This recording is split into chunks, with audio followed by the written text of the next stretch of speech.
दोन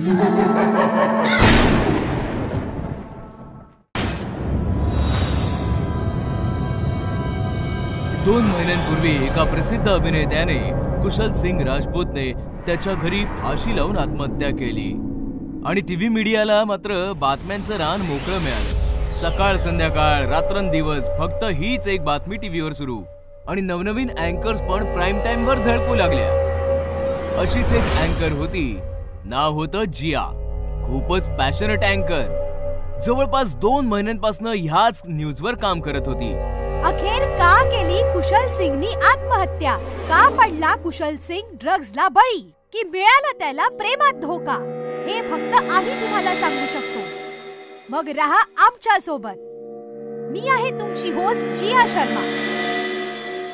अचानकपणे स्टुडिओ मध्ये शॉर्ट सर्किट होतं, लाईट्स जातात आणि शूटिंग पूर्णपणे थांबतं। What the hell? अरे लाईव्ह शो आहे बाबा। हॅलो, मी काहीतरी विचारतेय। सॉरी मॅडम, पूर्ण सिस्टम जळलीये। हे असं अचानक कसं काय झालं काय माहित नाही, पण आता लाईव्ह जाणं शक्य नाहीये। व्हॉट? डोंट वरी जिया, आज आराम कर, उद्या ये, आपण रेडी राहू। हे ऐकताच हताश जिया लिफ्ट पर्यंत येते, तर लिफ्ट मॅन म्हणतो, सॉरी मॅडम, लिफ्ट पण चालत नाही असं म्हणून तोही निघून जातो। चालत कशी नाही, मी पण पाहते ना। असं म्हणताच जिया लिफ्टचं बटन दाबते आणि लिफ्ट उघडते। बघितलं ना, चालू आहे, सगळे कामचोर आहे तिकडे। जिया लिफ्ट मध्ये तर येते, पण ती लिफ्ट तिला कुठे घेऊन जाणार आहे हे तिलाच माहित नव्हतं। खाली गेल्यानंतर जियाला लक्षात येतं की एक माणूस सतत लिफ्टची बटणं दाबतोय। हे बघताच जिया हैराण होते की हा माणूस लिफ्टच्या आतमध्ये अचानक कसा आला। हॅलो, हे काय करतोस तू आणि आत कसा आलास? तुम्ही लोकांनी मला इकडे कैद करून ठेवलंय, मला इकडनं बाहेर पडायचंय। हॅलो, कोण आहेस तू? तो माणूस मागे वळून पाहतो तर जियाचे डोळेच पांढरे होतात। तो माणूस होता प्रसिद्ध अभिनेता कुशल सिंग राजपूत। जिया जोरात किंचाळते, त्यानंतर हळूहळू डोळे उघडते आणि घाबरलेल्या नजरांनी पाहते तर लिफ्ट उघडी होती। लिफ्ट मध्ये कोणीच नव्हतं आणि जिया अंडरग्राऊंडला पोहोचली होती।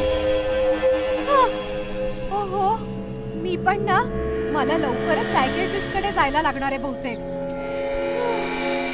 असं म्हणताच जिया स्वतःच्या कार मध्ये तर बसते, पण बाजूच्या सीटवर नजर गेल्यावर ती प्रचंड घाबरते। शेजारच्या सीटवर बसलं होतं कुशल सिंगचं भयानक भूत। तू तर मेलास ना? मी मेलो आहे जगासाठी, पण तुम्ही मीडियावाले कोणाला सुखाने मरू तर द्याल का? मी 2 महिन्यांपासून कैद आहे तुमच्या स्टुडिओ मध्ये। आज बाहेर पडू शकलोय मी। चल, मला जिम मध्ये घेऊन जा। 2 महिन्यांपासून जिमला नाही गेलोय। Security, security! कोणी नाहीये इकडे आणि मी कोणाला दिसूही शकत नाही। मग तर तू माझा भ्रम आहेस नक्कीच। एवढी पण घाई योग्य नाही, आधी मला जिम मध्ये घेऊन चल। चल। जिया कशीबशी तिची गाडी स्टार्ट करते आणि तिकडनं निघते। गाडी जिमच्या समोर उभी राहते, पण गाडीमध्ये कोणीच नव्हतं। ओ गॉड, हा तर माझा भ्रमच आहे। असं म्हणून जिया निघण्यासाठी गाडी स्टार्ट करणारच होती की तेवढ्यातच अमानवीय शक्तीने तिला वश केलं। जिया गाडीतनं खाली उतरते आणि जिमच्या बंद फाटकाच्या समोर उभी होते। फाटक आपल्या आपणच उघडतं आणि जिया आतमध्ये जाते। आतमध्ये जिया पाहते की शेकडो भूत एक्सरसाइज करतायत आणि कुशल सिंग देखील एक्सरसाइज करत आहे। काही वेळ जिया हे दृश्य पाहते खरी, पण जशी ती शुद्धीवर येते हे दृश्य पाहून ती वेडी होते। तिथे तिथे पळत पळत ती ओरडू लागते, हेल्प, हेल्प! कुणी आहे का? वाचवा, वाचवा! पळता पळता ती गेटच्या दिशेने येते। गेट उघडण्याचा प्रयत्न करते, पण गेट उघडत नाही। जिया मागे वळून पाहते तर सगळी भूतं कुशल सिंग समवेत हसत तिच्या जवळ येत आहेत. त्यांच्या हास्यामध्ये जियाचं ओरडणं दबून जातं. भूतं आणखी जवळ येतात. जिया गेटला चिकटून उभी आहे आणि भयंकर भूतं तिच्या इतक्या जवळ येतात तर पाहते की ती एका फ्लॅटच्या बेडवर झोपलेली आहे. आणि कुशल सिंग कानांमध्ये हेडफोन टाकून म्युझिक एन्जॉय करत आहे. मी इथे कशी? हा तर तुझा बेड आहे ना? हो, हा माझा फ्लॅट आहे आणि मी तुला इकडे घेऊन आलो आहे. मी आधी पण इकडे आले. माहितीये, पूर्ण मीडिया टीम घेऊन आली होतीस माझ्या मेल्याच्या नंतर. तू मला इथे का घेऊन आलास? काही सांगायला आणि काही समजवायला. जिम मध्ये एवढी सगळी भूतं कोण होती? ते सर्वही अभिनेते होते आणि त्यांनी माझ्यासारखीच आत्महत्या केली होती. कोणी करिअरने फ्रस्ट्रेटेड होता तर कोणी पर्सनल लाईफ मुळे. ते भटकतायत कारण की त्यांच्याकडे कोणीही लक्ष दिलं नाही आणि मी भटकतोय कारण की मीडिया मला सोडत नाहीये. मीडियाच्या कारणामुळे मला मुक्ती मिळत नाहीये. म्हणजे हा माझा भ्रम नाहीये? तू खरंच कुशलचं भूत आहेस? अजूनही विश्वास बसत नाहीये? मीडियावाले तर कुठल्याही गोष्टीवर पटकन विश्वास ठेवतात. उद्या संध्याकाळी तू स्टुडिओ मध्ये येऊ शकतोस का? प्राईम टाइम साठी मला इंटरव्ह्यू देऊ शकतोस? जर तू उद्या आलास ना तर माझं लाईफ बनेल. कुशलचा सुसाईड आणि कुशल शेट्टी भेट, नुसत्या विचारानेच मला वेळ लागलाय. फक्त तू हो म्हटलं पाहिजेस. जियाचं हे बोलणं ऐकून कुशल अगदी वेडा होतो. आतापर्यंत शांतपणे बोलणारा कुशल खूपच आक्रमक होतो. त्याचे डोळे, त्याचं वर्तन पूर्णपणे बदलून जातं. मूर्ख मुली, तुम्ही लोक तुमच्या सवयींपासून कधी नाही सुधारणार. मी आज तुझ्या स्टुडिओ मध्ये शॉर्ट सर्किट केलं, तुला इथपर्यंत घेऊन आलो. हे काय तुला इंटरव्ह्यू देण्यासाठी, तुझं करिअर बनवण्यासाठी नाही. मला मुक्ती पाहिजे.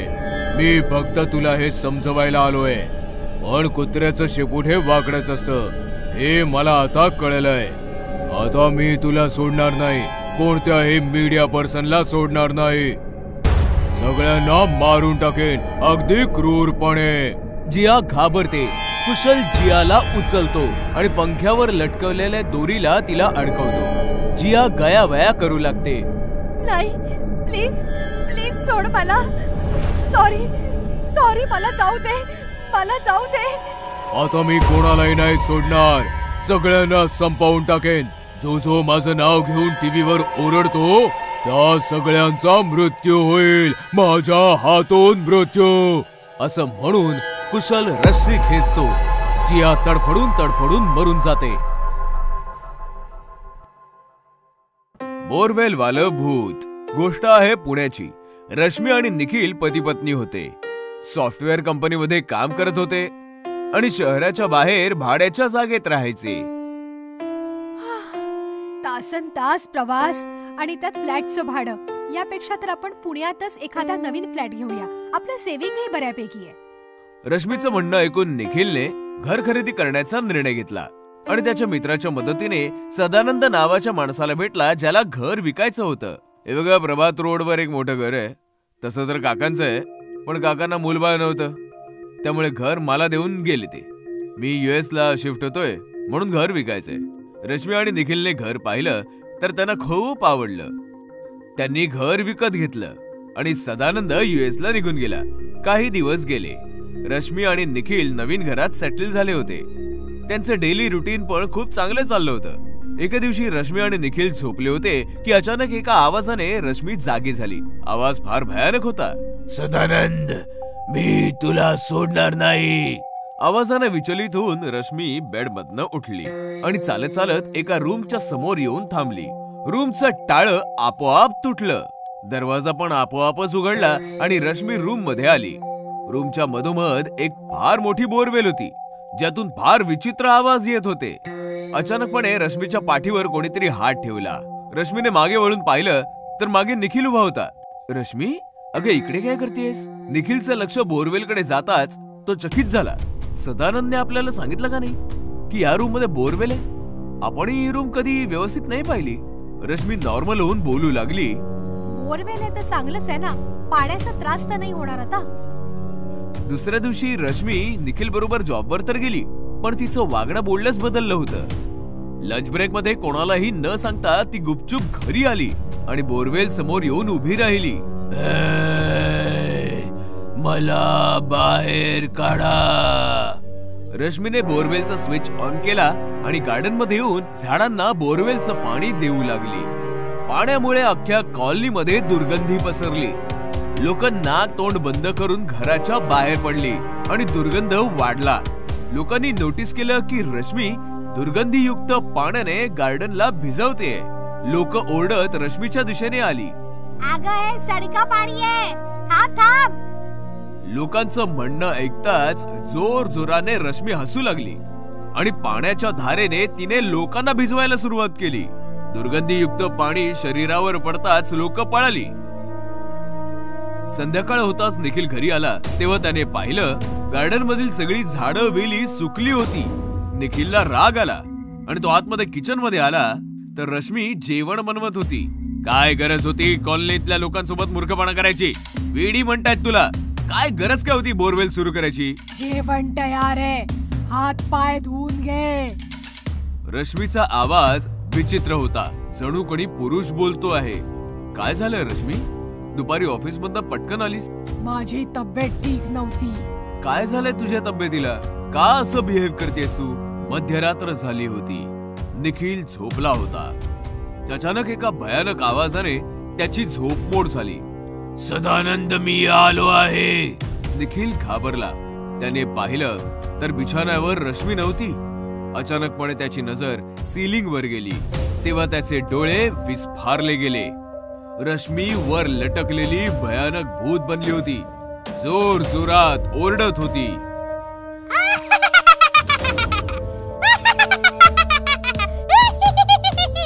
मी आलो आहे सदानंद, मी तुला मारून टाकेन. असं म्हणताच रश्मी निखिलच्या छाताडावर बसली आणि तिने निखिलवर हल्ला केला.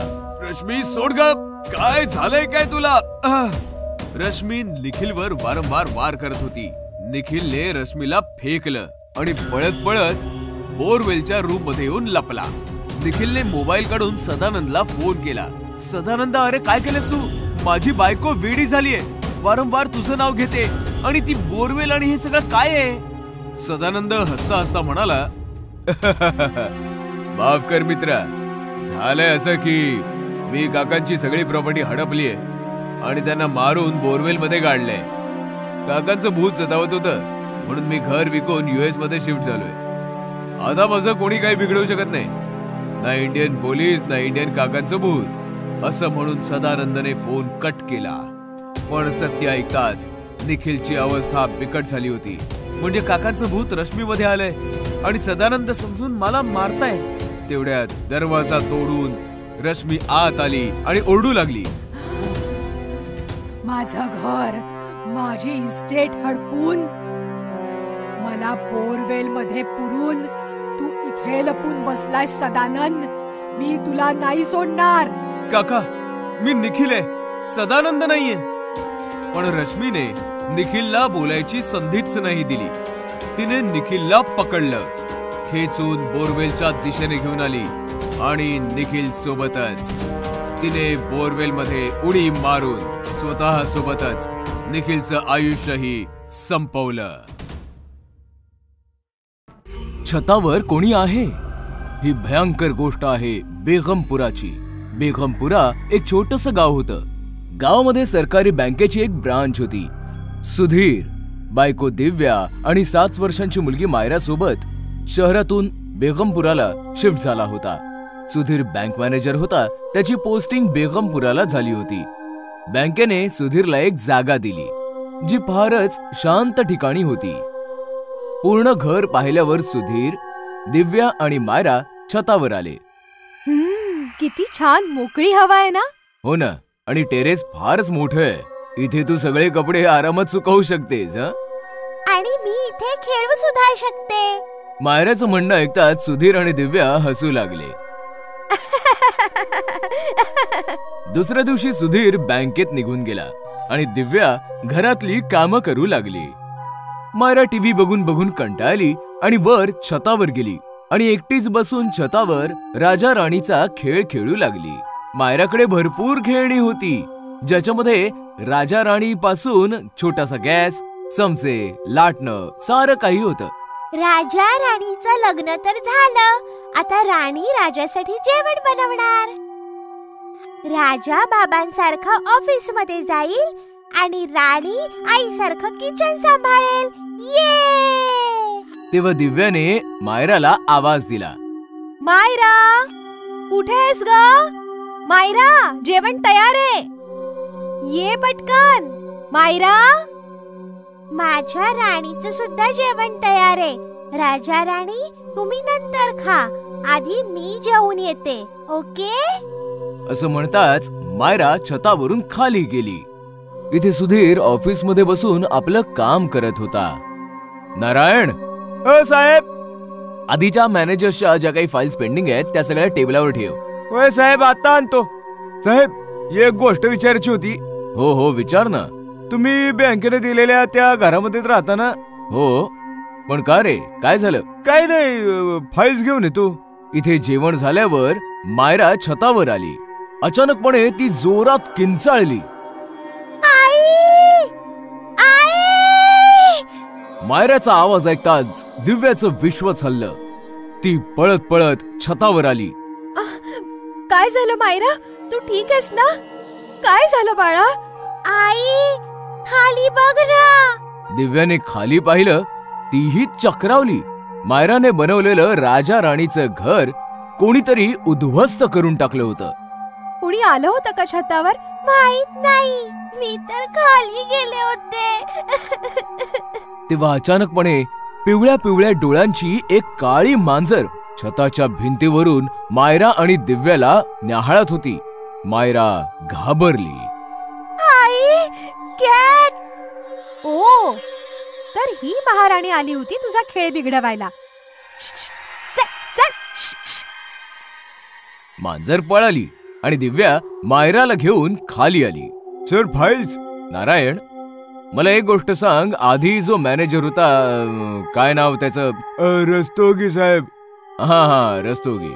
मला सांग, त्याचा मृत्यू कसा झाला होता? सुधीरचा प्रश्न ऐकून नारायण घाबरला. अरे सांग ना बाबा. रस्तोगीच्या नंतर आलेले सगळे मॅनेजर्स त्यांनी 4 दिवसातच आपली बदली करून घेतली. तरीही नारायण गपचूप उभा होता. ठीक आहे बाबा, सांगायचं नसेल तर नको सांगूस. संध्याकाळी माझ्यासोबत घरी चल, घर जरा व्यवस्थित लावायचंय. येशील ना? अरे उत्तर तरी दे. संध्याकाळ झाली होती. मायरा कार्टून बघत होती आणि दिव्या अंगणामध्ये तुळशीच्या समोर दिवा लावत होती. अचानक सोसाट्याचा वारा सुरू झाला आणि दिवा विझला. ओह! अचानकपणे छतावरून तुळशीवर कोणाची तरी काळी सावली पडली आणि तुळस मलूल दिसू लागली. हे काय? छतावर कुणीतरी आहे बहुतेक. दिव्याने वळून छताच्या दिशेने पाहिलं तर तिला एक सावली पळताना दिसली. कोण? कोण आहे छतावर? मायरा, मायरा! आई, मी कार्टून बघते, please don't disturb me. Maira तर हॉल मध्ये, तर मग नक्कीच छतावर कोणीतरी आहे. दिव्या शिड्या चढून छतावर आली तर वर कोणीही नव्हतं, पण झोपाळा मात्र झुलत होता, ज्याचा किरकिरणारा आवाज इरिटेट करत होता. आणि टीपॉयवर कोणीतरी जळती सिगरेट सोडून गेलं होतं. सिगरेट? सुधीर तर अजून परत नाही आले, मग ही सिगरेट कुणाची आहे? आणि तेवढ्यात खाली किचन मध्ये एक जोरदार आवाज आला आणि त्यानंतर मायराची किंकाळी. दिव्या पळतच खाली आली. किचन मध्ये दुधाचं भांड खाली जमिनीवर पडलं होतं. सगळं दूध पसरलं होतं. तेवढ्यात सुधीर पण नारायण सोबत घरी पोहोचला होता. काय झालं? दूध सांडलं? कदाचित मांजरीने केलं असणार. दिव्याने भांड उचललं तर भांड्याच्या तोंडावर रक्त लागलं होतं. हे बघताच दिव्या थरथरत म्हणाली, नाही सुधीर, हे मांजराचं नाही, दुसऱ्या कोणाचं तरी काम आहे. दुपारी मायराचा खेळ कुणीतरी बिघडवून टाकला होता. मला वाटलं मांजर आहे, पण नाही, तो दिवा विझणं काळी सावली, जळती सिगरेट आणि आणि आता हे रक्त. मला जाणवतंय सुधीर, छतावर कोणीतरी आहे. अगं पण कोण? तू तू माझं ऐक. कोणीतरी काळी सावली. Come on Divya, stop it. तेव्हा शांत उभा असलेला नारायण थरथरत म्हणाला, मॅडम बरोबर बोलतायत साहेब. तुम्हाला माहित करून घ्यायचं होतं ना रस्तोगी कसं मेले. तुमच्या घराच्या याच छतावरून पडून मेले. त्यांची सावली आहे छतावर. त्यांच्याच मुळे आज पातूर इथं कोणताही मॅनेजर टिकू नाही शकलाय. मला तोंड उघडायला अलाउड नाहीये, तरी पण सांगतो, निघून जा साहेब. काय नारायण, आता तू पण सुरू झालास? बरं मला सांग, रस्तोगी छतावरून खाली कसा पडला? पक्का बेवडा होतो साहेब. बायको सोडून निघून गेली होती. एकटाच घरात राहायचा आणि बायकोच्या आठवणीमध्ये छतावर येऊन रोज पित राहायचा. अचानक बॅलन्स बिघडला आणि खाली पडून मेला साहेब. बंद करी बकवास. आता तू निघ, मी सगळं सामान घेईन. दिव्या, तू पटापट हे साफ कर आणि जेवणाची तयारी कर. रात्रीचे 12 वाजले होते. दिव्या, मायरा सगळे झोपले होते आणि अचानक छत थरथरू लागलं आणि तिघांची झोपमोड झाली. मी म्हटलं होतं ना, छतावर कोणीतरी आहे. मी म्हटलं होतं. डोंट वरी, चला जाऊन बघूया आपण. मायरा बेटा, तू इकडे थांब. असं म्हणतात सुधीर दिव्यासोबत छतावर आला आणि तिकडचं दृश्य पाहून त्याच्या हृदयाचा थरकाप उडाला. झोपाळ्यावर रस्तोगीचं भयंकर भूत बसलं होतं, जे झोके घेत होतं. झोपाळ्याचा तो किरकिरणारा आवाज शांतता भंग करत होता आणि अचानकपणे तो झोपाळा थांबला. तुम्ही लोक अजून इकडे जात? निघून जा, निघून जा माझ्या घरातून. रस्तोगी, का सगळ्यांना त्रास देतोयस तू? मी पुन्हा नाही बोलणार. उद्या सकाळपर्यंतची वेळ आहे. निघून जा, नाहीतर तुझी मुलगी माझ्यासोबत झोपाळा झुलत असेल. सुधीर चल, सुधीर चल प्लीज, इथून चल, इथून चल. हताश सुधीर दिव्यासोबत खाली आला. रात्रभर दोघेही पॅकिंग करत बसले आणि सकाळ होताच दोघेही मायरा सोबत ते घर सोडून निघाले. टिकटॉक वाली चेटकीण. मुंबईमधल्या SKS कॉलेजमध्ये रवी इंजिनिअरिंग शिकत होता. रवीचे सगळे मित्र टिकटॉक वापरत होते, म्हणून त्यांना बघून रवीने पण टिकटॉकवर अकाउंट बनवलं. रवी खूप दिवसांपासून टिकटॉक बनवत होता, पण त्याचे फॉलोअर्स वाढतच नव्हते. एक दिवशी रवी कॉलेजमधून घरी परतला आणि त्याने त्याचा फोन चेक केला. मग तेव्हा त्याला टिकटॉकवर एक नवीन व्हिडिओ चॅलेंज मिळाला. त्या व्हिडिओमध्ये एक मुलगी शहरातल्या सुनसान अशा बिल्डिंग मध्ये जाऊन डेअर डेव्हिल म्हणते आणि इतर टिकटॉक लोकांना असेच करण्यासाठी ती आव्हान देते. मुंबईतील त्या वास्तूबद्दल अनेक अफवा पसरल्या होत्या. रवीने फॉलोअर्ससाठी आव्हान स्वीकारले. हा करेक्ट चान्स आहे फॉलोअर्स वाढवण्यासाठीचा. रवीचा मित्र अरुणने त्याला बिल्डिंग मध्ये जाण्यास मना केले, पण तरी तो मानला नाही आणि दुसऱ्याच दिवशी तो त्या भूतिया बिल्डिंग मध्ये टिकटॉक व्हिडिओ बनवण्यासाठी निघून गेला. रवी त्या बिल्डिंग मध्ये घुसताच त्याने रेकॉर्डिंग ऑन केलं आणि आय एम डेअर डेव्हिल असं म्हणताच पाठीमागे असलेला दरवाजा बंद झाला आणि त्या बिल्डिंग मध्ये जोर जोरात हसायचे आवाज येऊ लागले. काय काय यार, मस्करी करू नका. जे कुणी असेल समोर या. तेवढ्यात एक भयानक चेटकीण त्याच्या समोर येते आणि रवीचे मोबाईलवर रेकॉर्डिंग करू लागते. मज्जा नाहीये ही, मृत्यू, तुझा मृत्यू होणार आहे. हे म्हणत ती रवीवर हल्ला करते आणि त्याला मारून टाकते. रवी सारखाच आरिफ नावाचा मुलगाही त्या बिल्डिंग मध्ये चॅलेंज साठी आला होता. मग त्या शेटकिणीने त्यालाही मारलं आणि त्याचा व्हिडिओ बनवला आणि टिकटॉक वर अपलोड केला. रोज रोज होणाऱ्या मृत्यूंमुळे लोक घाबरली आणि त्यांनी टिकटॉक चालवणंच बंद करून टाकलं. आणि जर चुकूनही कोणी त्या चेटकिणीचा टिकटॉक व्हिडिओ पाहिला तर मग तो हिप्नोटाइज होऊन जातो आणि मग त्या भुताटकी बिल्डिंग मध्ये जातो आणि मग ती टिकटॉक वाली चेटकीण त्यांना क्रूरपणे मारून टाकायची. टिकटॉक वाल्या चेटकिणीची खबर संपूर्ण शहरात पसरली. एक दिवशी अरुण त्याच्या काकांना रवीबद्दल सांगतो. मुलांना 10 वेळा सांगितलं ती बिल्डिंग झपाटलेली आहे, त्यापासून दूर राहा, पण आजकालची मुलं आणि मग पश्चाताप करतात. नाही काका, मला काहीतरी वेगळं वाटतंय. जर त्या बिल्डिंग मध्ये चेटकीण आहे तर ती त्या चॅलेंज वाल्या मुलीला का पकडत नाही? तू बरोबर बोलतोयस, पण याचं खरं उत्तर तर ती मुलगीच देऊ शकते. मग सगळे मिळून पोलीस स्टेशनला जातात आणि आव्हान देणाऱ्या मुलीची चौकशी करतात. काही वेळ फाईल्स पाहिल्यानंतर काही महिन्यांपूर्वीच हा अहवाल दाखल झाला होता. तिचे नाव श्रुती आहे आणि ती 2 महिन्यांपासून बेपत्ता आहे. मग तिने हा व्हिडिओ कसा आणि का बनवला, हे प्रकरण काहीसं गंभीर वाटतंय. मग पोलीस त्या बिल्डिंगची तपासणी करायला जातात, पण तिथे त्यांना काहीच मिळत नाही.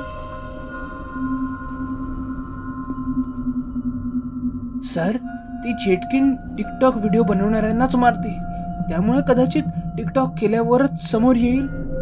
मग अरुण रेकॉर्डिंग चालू करून म्हणतो, आय एम डेअर डेव्हिल, आणि ते म्हणताच ती चेटकीण सगळ्यांसमोर येते. अरे वा, आज मरण्यासाठी पूर्ण वरात आली आहे. ठीक आहे, मी तुमची पाठवणी पण एकदम चांगल्या रीतीने करीन. आणि मग ती चेटकीण अरुणवर वाट, ज्याच्यामुळे चेटकीण तडफडू लागते. सांग, का मारतेस लोकांना? सांग, नाहीतर तुला तावीज घालून आता जाळून टाकेन. माझ्या मृत्यूचा बदला.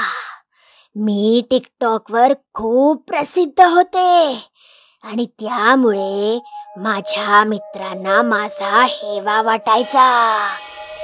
एक दिवशी माझ्या एका मित्राने मला टिकटॉक व्हिडिओ बनवण्यासाठी या बिल्डिंग मध्ये आणलं आणि मारून टाकलं. या टिकटॉक मुळे माझा मृत्यू झाला आहे. म्हणूनच मी सगळ्या टिकटॉक वापरणाऱ्यांना नाही मारून टाकत तोपर्यंत माझ्या आत्म्याला शांतता नाही मिळणार.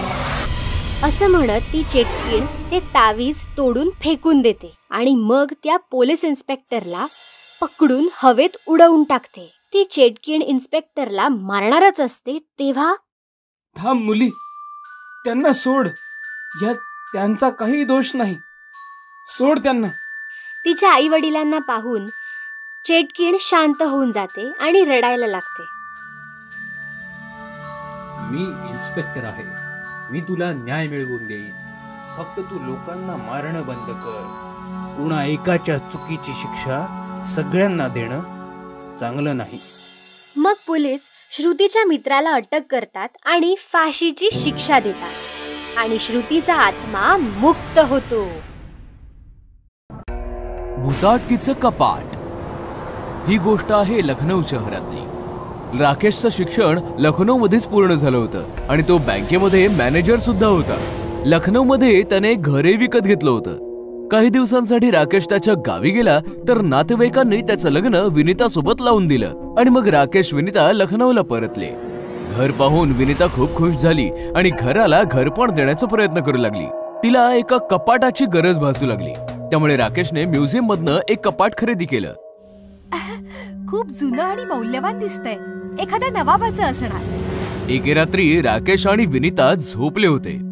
अचानक विनीताची झोप उघडली. अख्ख्या घरात धूर धूर झाला होता. विनीताने कपाटाच्या दिशेने पाहिलं तर तिची शुद्ध सरपली. कपाटातून धूर येत होता. अहो अहो उठा, कपाटाला आग लागलीये. राकेश जागा झाला. त्याने कपाट उघडलं तर कपाटामध्ये आग लागली होती. राकेशने त्याचे सगळे कपडे जमिनीवर आपटले आणि आग विझवली. अचानक आग कशी लागली? शॉर्ट सर्किट झालं असावं कदाचित. विनीताने कपाटाकडे बघितलं तर तिची शुद्ध सरपली. जमिनीवर पडलेले सगळे कपडे विनीताने चेक केले. अहो, तुमच्या एक गोष्ट लक्षात नाही आली? एवढी मोठी आग लागूनही कपाटाला काहीही झालेलं नाहीये. माझे सगळे कपडे तर अगदी नीट आहेत, फक्त तुमच्या कपड्यांना आग लागली. असं का बरं? डोक्याला जास्त त्रास देऊ नकोस. झोप आता. उद्या सकाळी कपाटाची जागा बदलू. विनीता राकेशच्या म्हणण्यानुसार झोपली घरी, पण रात्रभर तिला झोप नाही आली. रात्रभर ती कपाटाकडेच पाहत होती. सकाळी राकेशने चेक केलं, विनीताला जोराचा ताप भरला होता आणि ती शांतपणे झोपली होती. वाटतंय की सुट्टी घेऊन हिला हॉस्पिटलला घेऊन जावं लागेल. दुपारी राकेशचा कॉलेज फ्रेंड विकास आला, म्हणून राकेशने त्याला त्याचं घर दाखवलं. विकासची नजर जेव्हा त्या कपाटावर गेली तेव्हा तो विचारात पडला. हे कपाट कुठेतरी पाहिल्यासारखं वाटतंय. म्युझियम मध्ये पाहिलं असेल. तिकडनं चढलंय. खूपच जुनं आणि मौल्यवान कपाट आहे. नाही यार, आठवलं. कॉलेजच्या दिवसांमध्ये तुझ्या नवाबाच्या घरी पेंगेस म्हणून राहत होतास ना, त्याच्याच घरामध्ये होतं हे कपाट. चल, काही पण काय, तिथं तर कपाट पण नव्हतं. अरे काय बोलतोस तू? अरे तुझ्याच रूम मध्ये तर होतं. अरे यार, मी कशाला तुझ्याशी वाद घालतोय? एक नंबरचा विसराळू आहेस.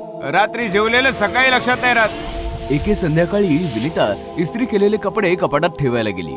जसं तिने कपाटाचा दरवाजा उघडला, एक प्रेत खाली पडलं. विनीता जोराने किंचाळली. राकेश जेव्हा तिकडे पोहोचला, विनीता म्हणाली, कपाटातून प्रेत पडलंय. कुठे प्रेत? विनीताने जमिनीवर पाहिलं. तिकडे काहीच नव्हतं. आता तर पडलं होतं कपाटातून. तुझी तब्येत ठीक नाहीये, भ्रम झाला असेल. विनीता राकेशला बिलगून रडू लागली. मला खूप भीती वाटतेय. मला माझ्या माहेरी जायचंय. राकेशने मान्य केलं आणि तिला घेऊन बस स्टॉपवर आला. विनीता बसमध्ये बसून तिच्या माहेरी निघून गेली आणि मग राकेश घरी आला. विनीताच्या सोबत घराचं घरपण पण गेलं. चला, कपडे बदलून जेवून घेतो मी. राकेश कपडे बदलण्यासाठी बेडरूम मध्ये आला तर तिथलं दृश्य बघून तो चकित झाला. एक स्त्री बिछाण्यावर झोपली होती. कोण आहेस तू? घरात कशी आलीस? ती स्त्री जशी राकेशकडे वळली, घाबरून जोरात राकेश किंचाळला. ती स्त्री भयंकर भूत होती. मी नाही आले, तू मला आणलंयस या कपाटासोबत. म्हणजे विनीता खरं सांगत होती? हो, खरं बोलत होती ती, अगदी खरं. कोण आहेस तू? काय पाहिजे तुला? बदला. मला मारलंयस तू. आठव जरा नवाबाचं घर. 5 वर्षांपूर्वीची ती रात्र, जेव्हा तुझा मित्र विकास मला तुझ्यासाठी विकत घेऊन आला होता. तिचं म्हणणं ऐकल्यावर राकेश 5 वर्ष मागे गेला. तेव्हा त्याला ती रात्र आठवली. ऐशकर माझ्या राजा, मागडा माल आहे. नवाब येणार तर नाही ना? कोणी नाही येणार, मी निघतो. विकास गेल्यावर राकेशने दरवाजा बंद केला आणि त्या स्त्रीपाशी येऊन बसला. तिला स्पर्श करणार की अचानक दरवाजावर ठकठक झाली. ओ गॉड, नवाब आलाय. तू पटकन कपाटात लप, पटकन. ती स्त्री कपाटात लपली आणि राकेशने दरवाजा उघडला तर बाहेर नवाब उभा होता. काय चाललं आहे? अभ्यास सुरू आहे माझा नवाब साहेब. तुमच्या गावाहून फोन आला होता. तुमच्या वडिलांचा मृत्यू झालाय. वडिलांच्या मृत्यूची बातमी ऐकून तू तर गावी निघून गेलास, पण मी मात्र त्या कपाटामध्ये गुदमरून मेले आणि सडले. नवाब मरतास कपाटात कैद असलेलं माझं भूतही म्युझियम मध्ये पोहोचलं. आणि चमत्कार तर बघ ना, आज मी या कपाटासोबतच तुझ्या समोर उभी आहे. तुझ्यामुळे मी मेले. इतकी वर्ष कपाटात कैद होऊन राहिले. आता तुला माझ्या सोबत यावं लागेल. मला माफ कर, मी विसरलो होतो की तू कपाटात बंद आहेस. राकेश आर्जव करू लागला तर तिने तिचा हात पुढे केला. राकेशने तिच्या डोळ्यांमध्ये पाहिलं आणि तो वश झाला. ती त्याला घेऊन हळूहळू कपाटाच्या दिशेने सरकू लागली. कपाटाच्या जवळ येताच अचानकपणे दरवाजा उघडला आणि दोघे आत गेले. कपाटाचा दरवाजा बंद झाला आणि जिवंत राकेश त्या भूतणीसोबत कपाटामध्ये कधीही न परतण्यासाठी कैद झाला. आजीच्या घरी भूत. उन्हाळ्याच्या सुट्ट्या लागल्या होत्या. कौशिक आणि टीना त्यांच्या मावस भाऊ बहीण लिली आणि मयूर सोबत ट्रेनने त्यांच्या आजोळी विलासपूरला चालले होते. चौघेही विलासपूरला त्यांच्या आजी आजोबांच्या घरी पोहोचले. आजी आजोबांचं घर म्हणजे खूप जुना एक लांब लचक वाडा होता. वाड्यामध्ये फक्त आजी आजोबाच राहायचे. त्यांची दोन्ही मुलं फॉरेनला शिफ्ट झाली होती. चौघही भाऊ बहीण पोहोचताच आजी आजोबांना मिठी मारतात. अरे आलात माझ्या पिल्लांनो. अरे तुमच्या येण्यामुळे या सुन्या सुन्या भाड्यात जान आलीये. बाळांनो, अंग पाय धुवून फ्रेश व्हा जरा. आजीने तुमच्यासाठी गरमागरम जेवण बनवलंय. म्हणजे तुम्ही अजून कोणी नोकर नाही ठेवलाय? आई समजावून समजावून थकून गेलीये तुम्हाला. यावर आजी आजोबा किंवा कोणीच काही उत्तर नाही दिलं. सर्वांनी हात पाय धुवून जेवण जेवून घेतलं आणि मग चौघं प्रत्येकाच्या रूम मध्ये जाऊन झोपले. पण लिलीला मात्र झोप येत नव्हती. तिला अख्खं घर फिरून पाहायचं होतं. झोप येत नाहीये. सगळा वाडा फिरून येते. सगळे तर झोपलेत. डिस्टर्ब करायला कोणीच येणार नाही. लिली बेडरूम मधनं निघून चालू लागली. तेव्हा आजी आजोबांच्या बेडरूम मधनं कुरबुरीचा आवाज ऐकू यायला लागला. लिली लपून ऐकू लागली. नाही, मुलांना अजिबात सांगायचं नाहीये, ती घाबरून जातील. अहो पण काही नाही, मी जरा बाहेरून फिरून येतो.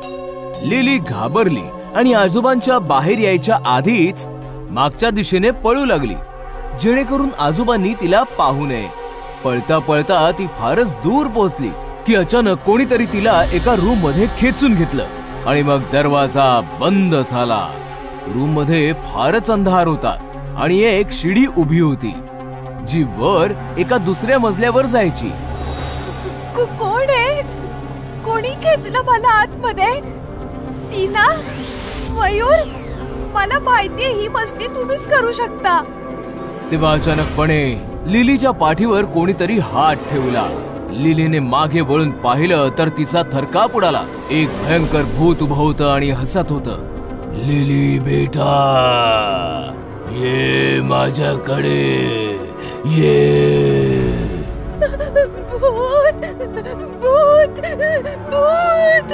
भूत लिलीच्या दिशेने पुढे येऊ लागलं. लिली जोरात ओरडली आणि तिने तिचे दोन्ही डोळे बंद केले. Lily, what happened? तू इकडे काय करतेस? लिलीने डोळे उघडले तर समोर कौशिक, मयूर आणि टीना होते. लिलीने कौशिकला मिठी मारली आणि रडू लागली. कौशिक, इकडे भयानक भूत आहे. लिली, कम ऑन, भूत वगैरे काही नसतं. नक्कीच तुला भ्रम झाला असेल. तेव्हा अचानकपणे टीना जोरात किंचाळली. काय झालं? टीनाने शिडीच्या दिशेने इशारा केला. शिडीवर तेच भूत बसलं होतं. भूत बघून सगळ्यांची अवस्था बिकट झाली. मुलांनो, ओळखलं मला? मी तुमच्या सोबत खेळायचो, तुम्हाला झोपाळ्याला झोके द्यायचो. बघ, तोच आहे. या माझ्याकडे.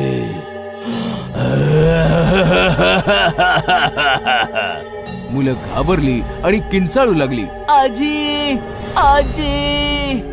आजीचं नाव ऐकताच भूताला राग आला आणि मुलांच्या दिशेने चालू लागला. मुलं दरवाजापाशी गेली तर दरवाजा आपोआप बंद झाला. खबरदार, आजी आजोबांना आवाज दिला तर मी तुमचा कच्चा फडशा पाडेन. कोण आहेस तू? का मला त्रास देतोयस? भूत मुलांच्या जवळ आलं आणि त्याने कौशिकला उचलून हवेमध्ये फेकून दिलं. कौशिक जोराचा जमिनीवर आपटला. ओ गॉड, लागलं रे. मग भूताने प्रत्येकाला हवेमध्ये उचलून फेकून दिलं. चौघही जोर जोरात ओरडू लागले. भूत जोर जोरात हसू लागलं की तेवढ्यात अचानक शिडीवरून खाली उतरून आजी आजोबा आले. आजोबांच्या हातामध्ये छडी होती.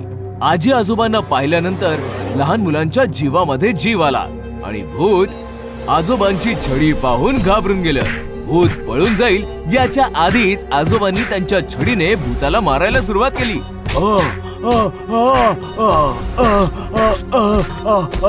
मालक, मला माफ करा. माफ करा. नटवर, माझ्या मुलांना त्रास देतोस? हे घे. आणखी मारा त्याला, आणखी मारा त्याला. आजोबांनी भूताला खूप मारलं आणि भूत खूप घायाळ झालं. चल पळ, पुन्हा मुलांना त्रास दिलास ना तर लक्षात ठेव. आजोबांच्या तावडीतून सुटल्यावर भूत अचानकपणे गायब झालं. बाळांनो, तुम्ही ठीक तर आहात ना? आम्ही ठीक आहोत आजी, पण हे कोण होतं? आजीने आजोबांकडे पाहिलं. सांग त्यांना, आता सांगितल्याशिवाय गत्यंतर नाही. आधी आम्ही तुम्हाला नाही सांगितलं कारण तुम्ही घाबरला असतात. ते भूत आमच्या जुन्या नोकराचं नटवरच आहे, जो 20 वर्षांपूर्वीच मेला होता. काय? हे नाव तर पहिल्यांदाच ऐकतोय. हो, तेव्हा तुम्ही सगळे खूप लहान होतात. तेव्हा ना नटवरच तुमची देखभाल करायचा. पण एक दिवस त्याचा मृत्यू झाला आणि त्यानंतर आम्ही ठरवलं की आम्ही पुन्हा इथे नोकर ठेवणार नाही. नटवर कसा मेला हे फक्त आम्हा दोघांना माहितीये. कसा मेला होता तो? एका रात्रीची गोष्ट आहे. नटवर रात्री घरात चोरी करून पळून चालला होता. त्यात कुत्रे ओरडायला लागले आणि आजोबांना जाग आली. नटवर आजोबांना खूप घाबरायचा. पळून जाता आलं नाही म्हणून तो पुन्हा घरात आला. पायऱ्यांवरून तो पळत होता. अचानक पाय घसरून तो पडला आणि त्यातच तो मेला. तेव्हापासून त्याचं भूत या वाड्यात फिरतय. बरं झालं आजोबांनी त्याला धडा शिकवला. आता तो परत तर नाही येणार ना? परत तर तो नक्कीच येईल, फक्त तुम्हाला मात्र त्रास नाही देणार. हे ऐकताच मुलं चिंतेमध्ये गडली. पण आजोबांच्या छडीने कमाल केली होती. त्या दिवसानंतर नटवरचं भूत त्या वाड्यामध्ये कधीच दिसलं नाही. हॉन्टेड बस स्टॉप ही गोष्ट आहे निजामाबादची. निजामाबाद शहराच्या बाहेर सुनसान भागात एक छोटासा बस स्टॉप होता तर सरळ साधा छोटासा बस स्टॉप. पण त्या बस स्टॉप बद्दल लोकांच्या मनात जरा विचित्र भावना होत्या. साधारणपणे बस स्टॉप वरनं प्रवासाला सुरुवात होते. लोक बस स्टॉप वरनं बस पकडून आपल्या ठिकाणी पोहोचतात. पण निजामाबादच्या या बस स्टॉपने बऱ्याच लोकांच्या आयुष्याचा प्रवास संपवून त्यांना मृत्यूच्या हवाली केलं होतं. अखेर काय होतं त्या बस स्टॉपचं रहस्य? गोष्ट फार वर्षांपूर्वीची आहे. निलिमा नावाची मुलगी अर्ध्या रात्री बस स्टॉपवर बसची वाट पाहत होती. तेव्हा काही बदमाश मुलं आली आणि सुनसान जागेचा फायदा घेऊन तिच्यासोबत गैरवर्तन करू लागले. निलिमा बरीच ओरडली. वाचवा, वाचवा, वाचवा मला, सोडा, सोडा मला, वाचवा, वाचवा, सोडा मला, प्लीज वाचवा. पण त्या सुनसान बस स्टॉपवर तिची मदत करायला कोणीच नाही आलं. तेव्हा अचानक एक बस निलिमाने येताना पाहिली. निलिमाला वाटलं बस ड्रायव्हर बस थांबवून तिची मदत नक्की करेल. बस थांबवा, प्लीज बस थांबवा, वाचवा, बस थांबवा, मला वाचवा. पण बस ड्रायव्हरने निलिमा सोबत जबरदस्ती करत असलेल्या त्या मुलांना पाहिलं आणि तो घाबरला. त्याने बसचा स्पीड वाढवला. निलिमा रस्त्यावर उभी राहून फक्त ओरडत होती. पण घाबरलेला बस ड्रायव्हर चुकून निलिमाला चिरडून पुढे निघून गेला आणि निलिमाचा मृत्यू झाला. म्हणतात की आजही त्या बस स्टॉपवर निलिमाच्या भूताची सावली आहे. जी कुठली बस किंवा प्रवासी त्या बस स्टॉपवर रात्रीच्या अंधारात थांबते, निलिमाचं भूत त्यांना संपवून टाकतं. एके रात्रीची गोष्ट आहे. अजय नावाचा मुलगा सुनसान रस्त्यावरून त्रासाने चालला होता. तेव्हा त्याला एक सायकलवाला समोरून येताना दिसला, जो फारच घाबरलेला होता. जय हनुमान ज्ञान गुण सागर जय कपीश देव लोक उजागर, जय हनुमान ज्ञान गुण सागर जय कपीश. अजयने सायकलवाल्याला थांबवलं. दादा थांबा जरा. दादा काय झालं? तुम्ही एवढे घाबरलेले का दिसताय? अरे तिकडे छप्पर थरथरतय, मुलगी रडते. अमावस्येची रात्र आहे ना. वाचवा वाचवा ओरडते. वाटतंय की ती आज प्रकट होणार आहे. तिचा सोडा, पण तुम्ही एवढे सुनसान रात्री इकडे काय करताय? अहो दादा, मला निजामाबादला जायचंय. औरंगाबादेतून आलो एका ट्रक मध्ये बसून. ट्रक फरीदाबादला चालला होता. त्यांनी मला इकडेच म्हणून उतरवलं. आता पुढे कसं जायचं? इकडे कुठली बस किंवा बस स्टॉप सापडेल का? बस स्टॉपचं नाव ऐकताच सायकलवाला जरा जास्तच घाबरला. बस स्टॉप आहे ना मागे, पण तुम्ही तिकडे जाऊ नका. रात्रीला तिकडे बस नाही थांबत कुठली, कारण की तो भूतिया बस स्टॉप आहे. आज अमावस्या आहे, आज तर नक्कीच बळी घेणार ती. निघून जा इकडनं.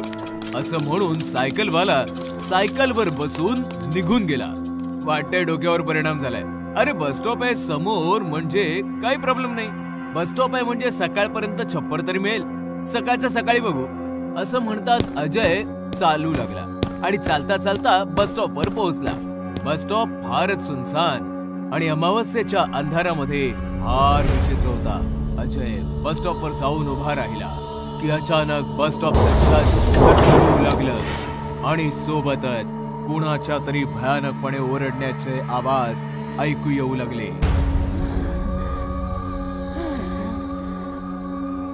निघा इकडनं, निघा. सोडा,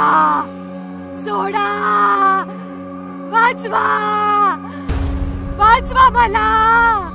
बस थांबा, वाचवा. अजय थोडा घाबरला पण नंतर सावरला. हे बघ, जो कोणी गर्दूला इकडे लपला असेल ना, पटकन इकडनं निघून जा. तुझ्या कृत्याने गरीब घाबरत असतील, मी नाही. कायद्याने पंडित आहे मी. मंत्रतंत्र मलाही येतात. अरे आजच थोडी प्रवास करतोय मी, अर्धा भारत फिरून आलोय मी घाबरणार नाहीये. हा असा आवाज थोडा वेळ सुरू होता पण अजयवर त्याचा काही एक परिणाम झाला नाही. नंतर हे आवाज हळूहळू थोडे कमी झाली आणि शांतता पसरली. वाटतंय की तो नशेडी पळाला. तेव्हा अचानक शांततेला चिरत अंधारातनं एका मुलीचा आवाज कानावर पडला आणि अजयने अंधारामध्ये पाहिलं. रस्त्यावर एक मुलगी तिचं तोंड गुडघ्यांमध्ये दाबून हमसून रडत होती. ए मुली, कोण आहेस तू आणि इकडे का बसलीस? तेव्हा अचानकपणे काही मवाली मुलं आली आणि त्या मुलीला घेराव घालून त्रास देऊ लागली. येते काय कोपच्या मध्ये? हे पाहताच अजयचं रक्त खवळलं. सुनसान रस्ता बघून मुलीची छेड काढतात. अजय मवाल्यांच्या दिशेने निघाला आणि एकाची कॉलर पकडून त्याला खेचू लागला की अचानकपणे सर्व मवाली गायब झाले. हे बघून पहिल्यांदा अजयला भीतीची खूप भीती वाटू लागली. त्याने मुलीकडे वळून पाहिलं तर त्याचे डोळे पांढरे झाले. आतापर्यंत रडणारी ती मुलगी एक भयानक भूतनी बनली होती. अजयकडे पाहून ती भयानक हसत होती.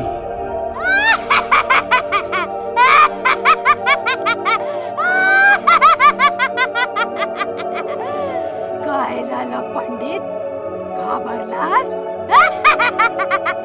घाबरत तर मी कोणालाही नाही, पण ही काय मस्करी आहे? कशाला घाबरतेस इतरांना? माझं नाव निलिमा आहे. अमावस्येच्या रात्री काही वर्षांपूर्वी माझा इथे मृत्यू झाला होता. निलिमाने अजयला सगळी कहाणी सांगितली. अजय ही खूप इमोशनल झाला. खूप वाईट झालं तुझ्यासोबत. जग फार वाईट आहे, पण तू आता सुधार ना. लोकांना नको त्रास देऊस. निघून जा आता. मी एकटी कशी काय जाऊ? म्हणजे ग? मला तू आवडलास पंडित. तू इतरांसारखा नाहीयेस. चल माझ्या बरोबर. आपण दोघं एकत्र राहूया. हे ऐकताच अजय थरथर कापू लागला. वेडी झाली का? तू भूत आहेस आणि मी जिवंत माणूस आहे. मी तुला घेऊन जाणारच माझ्या जगात. मी तुझ्यावर प्रेम करायला लागले. प्रेम. पण मला यायचं नसेल तर मग? हे ऐकताच निलिमा हसत म्हणाली, तर मग जाळून टाक मला. तू पंडित आहेस. मंत्र मार. मंत्रतंत्र मारू शकतोस तू. जाळून टाक. हे ऐकून अजय घाबरून म्हणाला, हे बघ, मी पंडित नक्कीच आहे, पण मला मंत्रतंत्र वगैरे येत नाहीत का माझी आई? मी फक्त माझा धाक दाखवायला म्हणालो होतो. तू इमानदार आहेस ना, म्हणून मी तुला खरं सांगितलं. हे ऐकताच एकदम निलिमाचा ॲटिट्यूड बदलला आणि ती अजून जास्त भयानक बनली. मला फक्त हेच जाणून घ्यायचं होतं, खोटारड्या, नीच, आज अमावस्येचा बळी तर घेणारच मी. तू जेव्हा मंत्रतंत्राचं बोललास तेव्हा मी घाबरले होते, पण आता मला तुझ्यापासून काहीच धोका नाही. निलिमा जोर जोरात ओरडू लागली आणि सोबतच तिची नख आणि दात देखील वाढू लागले. तिने अजयची मान पकडली आणि त्याच्यामध्ये तिचे टोकदार दात घुसवले. सोड मला, वाचवा, वाचवा. पण निलिमा कुठे थांबणार होती? ती अजयचं सगळं रक्त प्यायली आणि त्याला मारून टाकलं. अशा प्रकारे अमावस्येच्या रात्री त्या भूतिया सुनसान बस स्टॉपवर आणखी एका प्रवाशाचं प्रेत लावारिस बनून पडून राहिलं. लॉकडाऊन मध्ये भूत. मार्च 2020 पासनं जे पहिलं लॉकडाऊन भारतात लागलं ते भलं कोण विसरू शकतं? मोठमोठ्या शहरांपासनं छोट्यातले छोटी गावं आणि खेड्यांपर्यंत सर्व काही सुनसान होतं. सुनसान गल्ल्या, सुनसान रस्ते, एवढंच काय बरीच घरं देखील सुनसान झाली. ही भीतीदायक गोष्ट आहे अशाच एका सुनसान घराची, ज्याच्यामध्ये एक मुलगी होती आणि अचानक तिचं आयुष्य सुनसान बनलं. गोष्ट आहे शहागंजची. अनुजा तिचे वडील आणि काकांसोबत राहायची. तिची आई या जगात नव्हती आणि काकी पण काकांना सोडून निघून गेली होती. घरात होते फक्त 3 लोक, अनुजा, तिचे बाबा आणि काका. काका आणि बाबा मिळून ज्वेलरीचा तगडा बिझनेस करायचे. शहरामध्ये त्यांचं लांब लचक दुकान होतं. अनुजा कॉलेज स्टुडंट होती. कोरोनाचा प्रादुर्भाव वाढत गेला आणि लॉकडाऊन करावं लागलं. सर्व घरामध्ये कैद झाले. अनुजा पण आता घरातच होती, पण तिचे बाबा आणि काका बिझनेस मध्ये तोटा इच्छित नव्हते. लॉकडाऊन मध्ये पण गोडाऊन मध्ये जाऊन चोरी छुप्याने काही कामगारांसोबत काम करू लागले. अनुजाने त्यांना बरंचसं समजावलं, पण दोघांनी अजिबात ऐकलं नाही. जे व्हायचं होतं तेच झालं. कोण्या मजुराच्या संपर्कात आल्याने दोघेही कोरोना पॉझिटिव्ह झाले आणि प्रशासनाने त्यांना आयसोलेशन वॉर्ड मध्ये पाठवलं. ॲम्ब्युलन्स आली आणि दोघांना घेऊन गेली. अनुजा बिचारी घरामध्ये एकटी अडकली. सगळं घर कसं सुनं झालंय आणि बाहेर सुद्धा कसं सुनं आहे. देव करो आणि काही वाईट प्रसंग न येऊ. आरडाओरडा केला तरी कोणी मदतीला येणार नाही. शांताबाई पण घरात कैद आहेत. त्या असत्या तर त्यांचा जरा आधार तरी वाटला असता. आता मी अख्खी रात्र एकटीने कशी काढू? आधी तर सगळं नॉर्मल होतं. जेवण जेवून दिवसा टीव्ही बघण्यामध्ये आणि रात्री फ्रेंड्स बरोबर चॅट करण्यामध्ये निघून जायचा. पण जसा दुसऱ्या दिवसाचा सूर्य उगवला, अरे बापरे, 12 वाजले आणि मी अजूनपर्यंत झोपून होते. पटकन फ्रेश होते आणि जेवण करते की तेवढ्यात अचानक डोरबेल वाजली. आता यावेळी कोण आलं असेल? दरवाजा उघडू की राहू दे? कोरोना पॉझिटिव्ह निघाला तर? कोणी लफंग तर आला नसेल संधीचा फायदा घ्यायला. डोरबेल वारंवार वाजत होती. अनुजाने विचार केला ती दरवाजा उघडणार नाही, पण तिच्याने राहवलं गेलं नाही. तिने की होल मधनं पाहिलं. बाहेर एक पोलीस उभा होता. अनुजाने पटकन दरवाजा उघडला. मॅडम, तुमच्या घराच्या समोरच माझी ड्युटी लागली आहे. तहान लागली आहे, पाणी पाहिजे जरा. हा, हे काय आहे? तुम्ही मास्क पण नाही लावलाय. तुम्ही जरा दूर उभे राहा. मॅडम, कडक उन्हात ड्युटी करतोय, आधीच घाम गळतोय. मास्क लावला तर गुदमारूनच परत जाऊ. डोंट वरी, आमची रोज टेस्टिंग होत असते. आम्ही पॉझिटिव्ह नाही आहोत. अनुजाने आतनं पाणी आणलं. पाणी प्यायल्यानंतर पोलीस निघून गेला. मग काय, रोज पोलीस येऊन डोरबेल वाजवायचा, रोज अनुजाकडनं पाणी मागून प्यायचा आणि मग निघून जायचा. एके दिवशी मात्र हद्द झाली. वारंवार बेल वाजत होती. अनुजाने सेफ्टीसाठी डोर होलमधनं बाहेर पाहिलं तर कोणी नव्हतं, तरीही डोर बेल वाजत होती. हे काय? पोलीस तर नाहीये. मग ही बेल? अनुजाने जसा दरवाजा उघडला, समोर तोच पोलीसवाला. ही काय थट्टाय? बेल वाजवता आणि लपून बसता. मी कुठे लपलोय? मी डोर होल मधून पाहिलं. तुम्ही दिसला नाही कुठे. एके दिवशी कंटाळून अनुजाने पोलीस हेल्पलाईनवर कॉल केला. हॅलो मॅम, शहागंज भेंडी बाजार गल्ली नंबर 17 मधून बोलते. माझ्या घरासमोर जे पोलीस ड्युटीवर आहेत त्यांच्या पाणी पिण्याची सोय का नाही करत तुम्ही? ही जनावरं नाही, माणसं आहे. व्हॉट? मी भेंडी बाजारात एकही पोलीस मला ड्युटीवर नाहीये. अनुजाने खिडकीवरचा पडदा सारला. बाहेर एकही पोलीसवाला नव्हता. अनुजा गडबडून गेली. जर कंटेनमेंट झोन असल्यामुळे भेंडी बाजार पोलिसांसाठी सुद्धा वर्जित आहे, तर मग तो कोण आहे जो रोज पाणी प्यायला येतो? नक्कीच कोणीतरी लफंग आहे. आता तर हे दार बंदच राहील. दुसऱ्या दिवशी पण बेल वाजत होती, पण अनुजाने दरवाजा उघडला नाही. दुपारपासून संध्याकाळपर्यंत बेल वाजतच होती आणि अनुजाला राग आला. मला माहितीये की तू पोलीसवाला नाहीयेस. चालता हो इथून, नाही तर पोलीस कंप्लेंट करेन. बाहेर सीसीटीव्ही लावलेला आहे, लक्षात येतंय का तुझ्या? आणि अचानकपणे डोर बेलचा आवाज बंद झाला. पण रात्री 10 वाजता असं काही घडलं. जेवण जेवून अनुजा जशी बेडरूम मध्ये आली, तिने पाहिलं की बेडवर कोणीतरी आहे. कोण आहेस तू आणि आत कसा आलास? जसा तो अनुजाच्या दिशेने वळला, अनुजाचा थरकाप उडाला. तोच पोलीस होता, पण जिवंत नाही, मेलेल्या भयंकर भूताच्या रूपात. अनुजा इकडे तिकडे पळू लागली. दरवाजे उघडू लागली, पण सर्व दरवाजे बाहेरून बंद होते. अनुजा ओरडू लागली, पण लॉकडाऊन मध्ये तिचा आवाज भला कोण ऐकणार? अनुजा ओरडत राहिली आणि अचानकपणे भूत तिच्या मागे येऊन उभं राहिलं. तुला काय वाटलं? तू दरवाजा नाही उघडलास तर मी आतमध्ये नाही येऊ शकणार. काय काय हवंय तुला? बदला.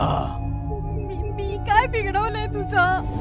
तू नाही, तुझ्या काका आणि बाबाने. त्यांनी काय केलंय? स्मगलिंगचं सोनं विकायचे. मी छापा मारला तर मला लाच दिली. मी लाच जास्त मागितली तर दोघांनी मला मारून भट्टीमध्ये वितळवलं. आता मी तुला नाही सोडणार. भूताने अनुजाचा गळा आवळला. अनुजा ओरडू लागली आणि अचानक भूताने तिला सोडून दिलं. नाही, मी तुला नाही मारणार. त्यांनी मला मारून माझी पोरं अनाथ केली. मी त्यांना मारून तुला अनाथ करेन. असं म्हणून भूत गायब झालं. अनुजा रात्रभर रडत होती. कोणालाच कॉल करू शकत नव्हती, कारण की मोबाईल दरवेळी नेटवर्क विसरायचं. घरातून पळू शकत नव्हती, कारण की दरवाजे बाहेरून बंद होते. अचानकपणे हॉस्पिटलमधून फोन आला आणि असं कळलं की तिच्या काकांचा कोरोनामुळे मृत्यू झालाय. आणि मग पुन्हा नेटवर्क निघून गेलं. अनुजा फोन आपटत बसली आणि अचानक भूत आलं आणि हसत हसत म्हणाला, मृत्यू कोरोनामुळे नाही, व्हेंटिलेटर बंद झाल्यामुळे झालाय. असं म्हणत हसत हसत तो गायब झाला. अनुजा पूर्णपणे हतबल होती. रडून रडून झोपली आणि दुसऱ्या दिवशी सकाळी पुन्हा कॉल आला. ऑक्सिजन लेवल कमी झाल्यामुळे तिचे वडीलही जिवंत नव्हते. हे ऐकताच तर अनुजा जिवंत प्रेत झाली. भूत परत आलं आणि हसत हसत म्हणालं, मृत्यू ऑक्सिजनमुळे नाही, ऑक्सिजन मास्क काढल्यामुळे झालाय.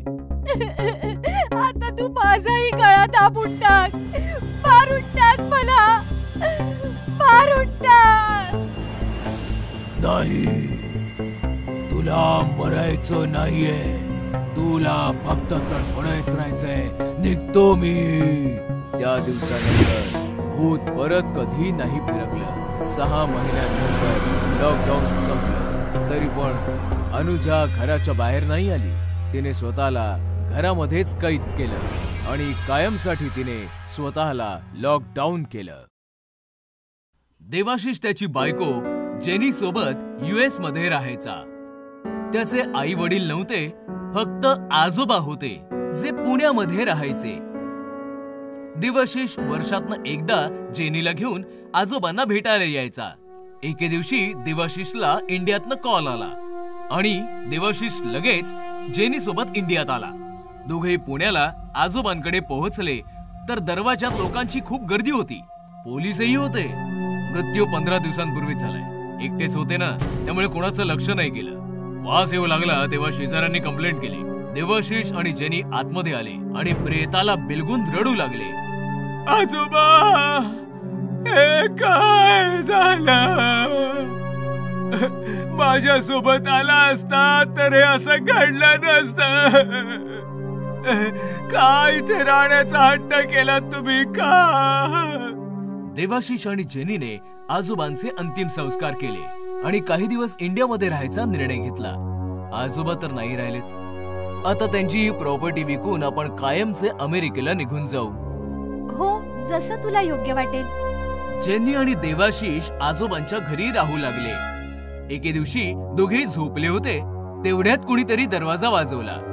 देवाशिषने दरवाजा उघडला तर भाजीवाली उभी होती. साहेब, भाजी घ्या ना, ताजी ताजी आहे भाजी. सॉरी, नकोय मला. देवाशिष आणि जेनीला अमेरिकन खाणं आवडायचं. ते दररोज अमेरिकन खाणं ऑर्डर करायचे आणि खायचे. पण भाजीवाली देखील दररोज सकाळी दारावर ठकठक करायची. साहेब, भाजी घ्या ना, ताजी ताजी आहे भाजी. देवाशिष दररोज तिला नाही म्हणायचा आणि दररोज ती नेमाने यायची. एके दिवशी देवाशिषचं पोट खराब झालं आणि तो जेनीला म्हणाला, जेनी, आपण इंडियामध्ये आहोत तर आपल्याला इकडचंच खाणं खाल्लं पाहिजे. अमेरिकन फूड आपल्याला ह्या क्लायमेट मध्ये डायजेस्ट होत नाहीये. उद्या आपण भाजीवालीकडनं भाजी घेऊया. मध्यरात्र झाली होती. जेनी आणि देवाशिष झोपले होते की अचानक त्यांचा दरवाजा ठोठावला गेला. दोघे जागे झाले.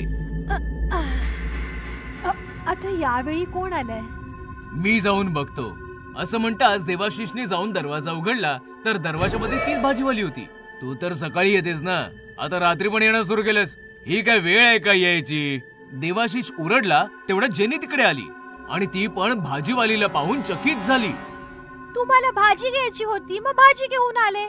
ठीक आहे, आणि इकडे. देवाशिषने भाजीची टोपली घेतली आणि जेनीला दिली. ही आत ठेवून दे आणि येताना पैसे पण घेऊन ये. जेनी टोपली घेऊन आतमध्ये आली आणि तिने झाकण उघडलं आणि ते पाहताच तिचा थरकाप उडाला. टोपलीमध्ये भाज्या नाही, हाडं होती. ती पटकन देवाशिषच्या दिशेने पळाली. इथे देवाशिष भाजीवाली सोबत गप्पा मारत होता. अगं, तुला कसं माहिती आम्हाला भाजी पाहिजे म्हणून? कारण मी माणूस नाही, भूत आहे.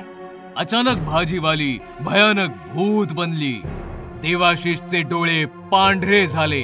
पळत पळत जेनी आली आणि तिने भाजीवालीचं रूप पाहिलं. ते पाहताच ती मूर्छित झाली. जेनी, सांभाळ स्वतःला. देवाशिषने जेनीला सांभाळलं आणि दरवाजा लावला. भाजीवाली भूतणी हसत हसत गायब झाली. जेनीला घेऊन देवाशिष थरथरत आत आला. त्याने जेनीला सोफ्यावर बसवलं.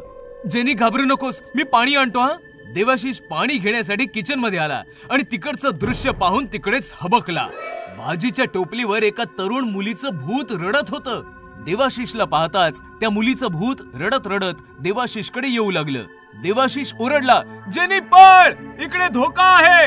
असं म्हणत देवाशिष हॉलमध्ये पळाला तर सोफ्यावर जेनी नव्हती. जेनी, कुठे आहेस तू? तेवढ्यात देवाशिषला एका रूम मधून ओरडण्याचा आवाज आला. देवाशिष थरथरतच त्या रूमच्या दिशेने गेला. तेव्हा त्याने पाहिलं, भाजीवालीचं भूत जेनीकडनं जमीन खोदून घेत होतं. खोद खोद, आणखीन खोल खोद. अचानकपणे देवाशिषला मागून कोणीतरी धक्का दिला. तो रूम मध्ये आला. त्याने मागे वळून पाहिलं तर मागे तरुण मुलीचं भूत उभं होतं. आलास काय तू? तू पण खोद. तुम्ही दोघी कोण आहात? आम्ही तुमचं काय बिघडवलंय? आधी खोदा तर खरं, सगळं काही समजेल. देवाशिष आणि जेनी रडत रडत रूम खोदू लागले. खोलवर खोदल्यानंतर 2 सापळे बाहेर आले. ते सापळे पाहिल्यावर दोघेही घाबरले. हे सापळे कोणाचे आहेत? इकडे कसे आले? हा सापळा माझा आहे आणि हा सापळा माझ्या मुलीचा. आम्ही मेलेलो, आम्हाला मारून इथे पुरून टाकलं. मारून टाकलं होतं तुझ्या आजोबांनी. खोटं, हे सगळं खोटं आहे. खोटं वाटत असेल तर माझ्या या मुलीला विचार, जी रडत बसलीये. माझी मुलगी तुझ्या आजोबांकडे भाजी विकायला आली होती. तेव्हा त्याने तिच्या बरोबर जबरदस्ती केली आणि मी जेव्हा तिला वाचवायला आले तेव्हा त्याने माझ्या सोबत पण जबरदस्ती केली आणि आम्हाला मारून इथे पुरून टाकलं.